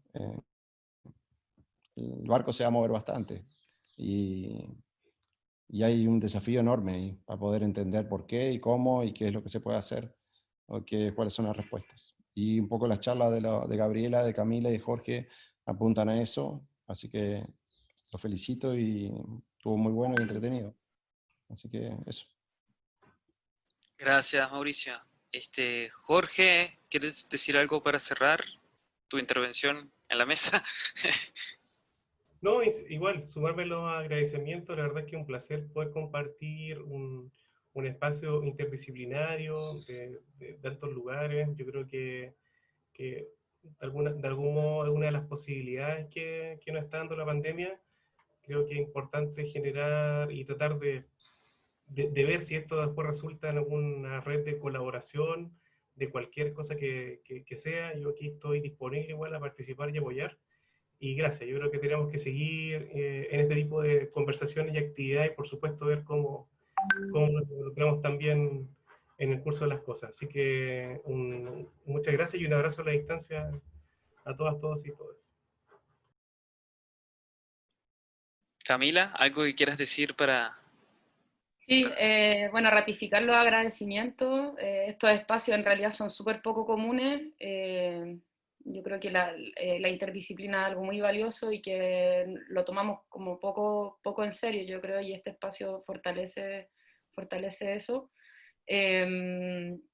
Y claro, y solamente agregar que, bueno, se nos vienen tiempos difíciles, pero yo creo que hay que estar ahí, no hay que desentenderse. Me refiero a Chile, me refiero a la construcción de una nueva constitución. Haber ganado el apruebo del 25 de octubre fue histórico, pero es algo que solamente está comenzando.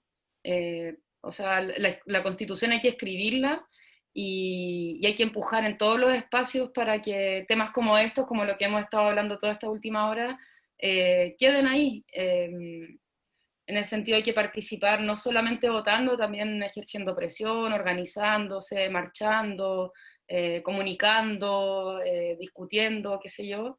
Y yo creo que eso, también aprovecharse del globalismo, de la globalización, La globalización de materia y energía no me parece bien, pero sí de las ideas me parece sumamente bien, así que ojalá surjan nuevos espacios como este y los felicito y un abrazo a todos y a todas.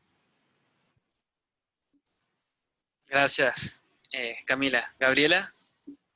Sí, bueno, de nuevo también sumarme a los agradecimientos, como sobre todo cuando, por lo menos para mí, me imagino que para Camila por lo menos es lo mismo, como estoy todavía siento partiendo y como quizás intentando entender cuál va a ser mi rol como investigadora, es súper, súper provechoso poder conversar desde esta perspectiva interdisciplinaria y tener como un poco la imagen grande de cómo estamos viendo el mundo. Y en ese sentido me alegra mucho ver que tenemos tantas coincidencias en el término del diagnóstico y de los términos que estamos usando. Creo que dice mucho de quizás un cambio de rumbo en lo que podemos hacer trabajando en conjunto y espero que así sea. Así que a seguir ahí con nuestros esfuerzos. Muchas gracias.